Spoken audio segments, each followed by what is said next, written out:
All right, we found ourselves another veteran here. We got Braden, is it Hougaard? Hougaard. Yep. Braden Hougaard got another vet here. He's going to show us some of his tattoos.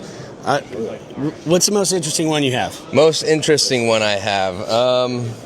Well, interesting fact about my tattoos. I designed that guy. I designed that guy.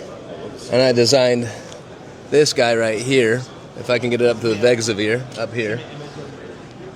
But the shoulders are too big. Take it off, right? So it's got the Vexavir, the Viking compass, and a bunch of the Viking runes down through here. I did that.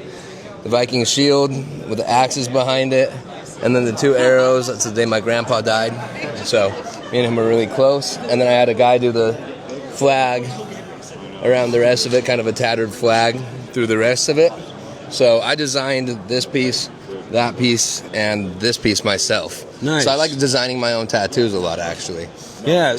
How would you say that was like a therapeutic process, the design and the getting the tattoo? Absolutely. And if so, how was it? Yeah, because I always wanted tattoos, but like they're permanent, obviously, Yeah. and I want to make sure that I'm like, it's something that I really feel, rather than just something that I just throw on my body just because I'm drunk one night. You know what I mean? Yeah, that thing's staying forever. Exactly. Yeah. So I sat down and I was like, all right, what do I want? What represents me? Where's my, my heritage, my thought process, mindset, all of that.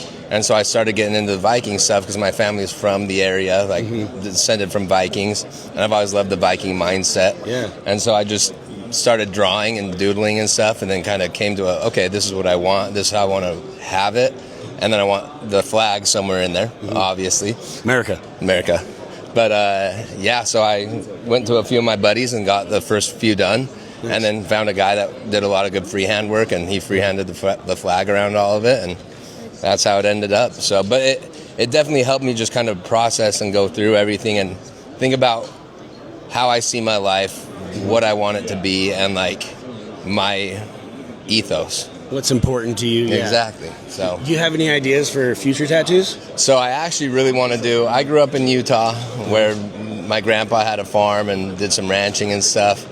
And then obviously I was in buds for as long as I was, and I unfortunately never made it like you did. But you know what? I've always thought it would be cool to have like a part cowboy, part operator look, like I love that. Standing like on my thigh or somewhere on my leg. Dude, you did all the hours of Hell Week, too. There you go. See, so I thought that would be cool just because I grew up cowboy and ranch, and I'm back usually in my cowboy boots back home and stuff. But there's always that part of me that wants to protect others. Absolutely. And wants to help others. So I think that would be a really cool idea. I just haven't been able to design it yet. So if you know anybody who does good designs, I've got a few connections. I think we could help you out with this one. Perfect. Dude, thank you so much for sharing. Of course, brother. Appreciate you. All right.